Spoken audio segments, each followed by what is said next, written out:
আসসালামু আলাইকুম। আজ সোমবার ৫ই মাঘ, ২৯শে রজব, ১৯শে জানুয়ারি।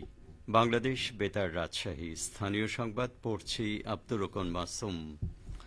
স্বরাষ্ট্র উপদেষ্টা লেফটেন্যান্ট জেনারেল অবসরপ্রাপ্ত মোহাম্মদ জাহাঙ্গীর আলম চৌধুরী বলেছেন, পুলিশ কোনো রাজনৈতিক দলের রক্ষক নয়, তারা জনগণের করের টাকায় পরিচালিত রাষ্ট্রের কর্মচারী।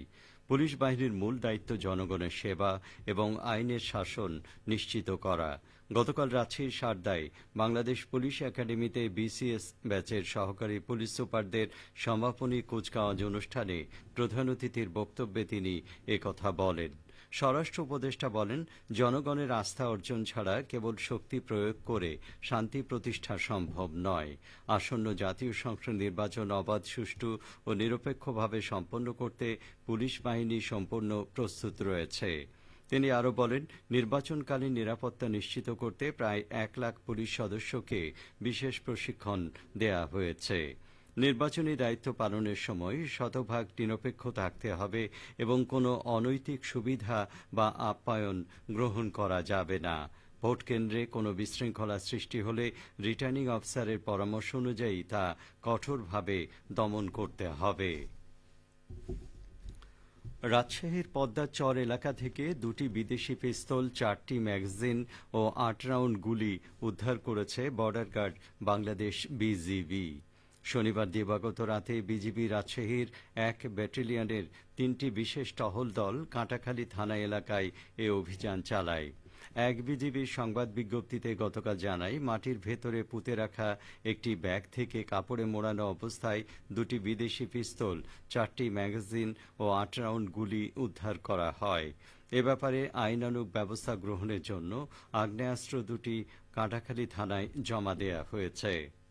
বিজিবি জানিয়েছে, আসন্ন ত্রয়োদশ জাতীয় সংসদ নির্বাচনকে সামনে রেখে দেশের আইন শৃঙ্খলা পরিস্থিতি স্বাভাবিক রাখতে সীমান্ত দিয়ে অবৈধ অস্ত্র, গোলাবারুদ ও বিস্ফোরক দ্রব্য যাতে বাংলাদেশের অভ্যন্তরে প্রবেশ করতে না পারে সে লক্ষ্যে বিজিবি সীমান্ত এলাকায় গোয়েন্দা তৎপরতা বৃদ্ধির পাশাপাশি কঠোর নজরদারি করছে। আসন্ন জাতীয় সংসদ নির্বাচন ও গণভোট উপলক্ষে নির্বাচনী আচরণবিধি এবং গণভোট সম্পর্কে জনসাধারণকে অবহিতকরণের লক্ষ্যে সড়ক প্রচারণা চালিয়েছে নাটোর জেলা তথ্য অফিস। নলডাঙ্গা উপজেলার নলডাঙ্গা পৌরসভা এলাকায় আকর্ষণীয় সঙ্গীতের মাধ্যমে প্রচারণা শুরু করা হয়। পরে উপজেলার ৫টি ইউনিয়নের সড়কগুলোতে গুরুত্বপূর্ণ স্থানে এই প্রচারণা কার্যক্রম পরিচালনা করা হয়। সড়ক প্রচারণায় নির্বাচনের সময়সূচি, আচরণবিধি, গণভোটের বিষয় এবং গণভোটের ব্যালট, একই সাথে ২টি ব্যালটে ভোট প্রদান ইত্যাদি সম্পর্কে ধারণা প্রদান করা হচ্ছে। প্রচারণাকালে জনসাধারণের মধ্যে গণভোট সংক্রান্ত লিফলেট বিতরণ করা হয়। ভারপ্রাপ্ত জেলা তথ্য অফিসার রেজওয়ান মোর্শেদ জানান, ভোট প্রদানে সাধারণ জনগণকে উদ্বুদ্ধ করতে জেলা তথ্য অফিস নিয়মিত সড়ক প্রচারণা ছাড়াও প্রামাণ্য চলচ্চিত্র প্রদর্শনী, 10 মিনিটস ব্রিফ, ভোটালাপ ইত্যাদি কর্মসূচি আয়োজন করে যাচ্ছে। সাবেক প্রধানমন্ত্রী ও বিএনপি চেয়ারপারসন মরহুমা বেগম খালেদা জিয়ার রুহের মাগফেরাত কামনায় সিরাজগঞ্জে দোয়া মাহফিল অনুষ্ঠিত হয়েছে।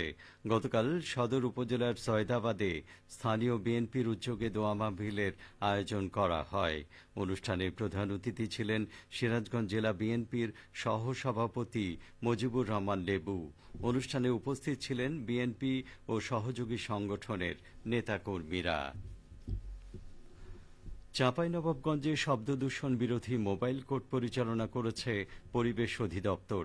গতকাল চাঁপাইনবাবগঞ্জ রাজশাহী মহাসড়কের সদর উপজেলার হরিপুর এলাকায় এ অভিযান চালানো হয়। এ সময় যানবাহনে অনুমোদিত শব্দের মাত্রা অতিক্রমকারী হাইড্রোলিক হর্ন ব্যবহার করার অপরাধে শব্দদূষণ নিয়ন্ত্রণ আইনে ৩টি ট্রাক চালকের বিরুদ্ধে ৩টি মামলা করা হয় এবং ৩,০০০ টাকা জরিমানা আদায় করা হয়। এ সময় অনুমোদিত শব্দের অতিরিক্ত মানমাত্রার শব্দ সৃষ্টিকারী 5টি হাইড্রোলিক হর্ন জব্দ করা হয়। জেলা প্রশাসনের সহযোগিতায় এই অভিযান চালায় পরিবেশ অধিদপ্তরের চাঁপাইনবাবগঞ্জ জেলা কার্যালয়। মোবাইল কোর্টে নেতৃত্ব দেন জেলা প্রশাসনের নির্বাহী ম্যাজিস্ট্রেট সাব্বির আহমেদ রোবেল।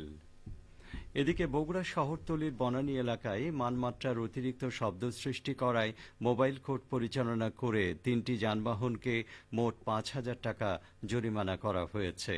গতকাল পরিবেশ অধিদপ্তরের বাস্তবায়নাধীন শব্দদূষণ নিয়ন্ত্রণে সমন্বিত ও অংশীদারিত্বমূলক প্রকল্পের আওতায় এ অভিযান পরিচালিত হয়।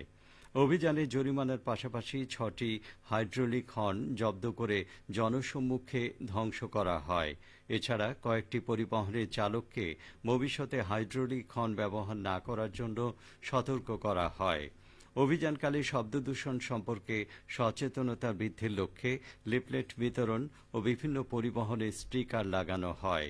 মোবাইল কোর্টে বিচারকের দায়িত্ব পালন করেন জেলা প্রশাসনের নির্বাহী ম্যাজিস্ট্রেট মোহাম্মদ আজাদ হোসেন। সবশেষে আবহাওয়া।